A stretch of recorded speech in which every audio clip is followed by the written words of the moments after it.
ফাল্গুনীর আগুনরাঙা রূপ আর ভালোবাসার উষ্ণতা সবই যেন মূর্ত হয়ে ওঠে একগুচ্ছ তাজা ফুলে। তাই পহেলা ফাল্গুন বিশ্ব ভালোবাসা দিবস আর আন্তর্জাতিক মাতৃভাষা দিবসকে সামনে রেখে নারায়ণগঞ্জের বন্দরের ফুলচাষীদের চোখে এখন রঙিন স্বপ্ন।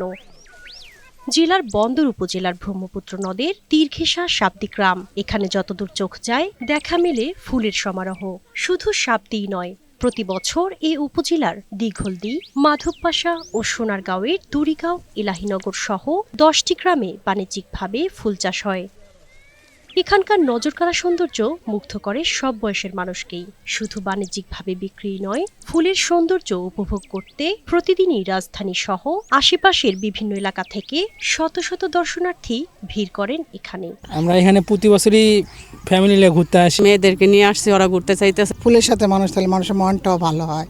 আমরা ফুল দেখতে এসেছি, আমরা অনেক এনজয় করছি। গত বছর প্রায় 80 হেক্টর জমিতে চাষ হলেও এবছর 65 হেক্টর জমিতে 28 ধরনের ফুল চাষ হয়েছে। এর মধ্যে গোলাপ, জবা, গাঁদা, রজনীগন্ধা, গ্লাডিওলাস ও কাঠমালতির চাহিদা সবচেয়ে বেশি। তবে ভালো ফলন ও বাজারে ভালো দাম থাকলেও কৃষি অফিস থেকে প্রয়োজনীয় সহযোগিতা মিলছে না বলে রয়েছে অভিযোগ। ফলন ইনশাল্লাহ মোটামুটি ভালো হয়েছে, কিন্তু পোষায় আসাটা যাইব না। রোজার সময় তো কেউ ফুল ক্রয় করে না।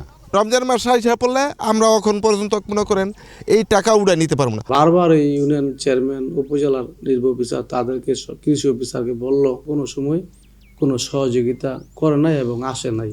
অভিযোগ অস্বীকার করে উপজেলা কৃষি অফিসার বলেন, প্রশিক্ষণ, জমি মনিটরিং সহ ফুল চাষীদের সব রকম সরকারি সহযোগিতা করা হয়। সরকারিভাবে আমাদের নারায়ণগঞ্জের জন্য কোনো প্রজেক্ট বা ফুলের উপরে কোনো আলাদা কোনো প্রজেক্ট নেই, কিন্তু আমরা ওদেরকে ওরা যাতে আমাদের সারটা ন্যায্য মূল্যে কিনতে পারে, পাশাপাশি এই যে ফুলের যে বিভিন্ন রোগ বা ছোটখাটো যেসব পোকামাকড় লাগতে পারে, এ ব্যাপারে আমরা তাদেরকে রেগুলার পরামর্শ দিয়ে যাচ্ছি। কৃষি প্রধান বাংলাদেশে ফুল একটি সম্ভাবনাময় খাত বলে মনে করে সচেতন মহল।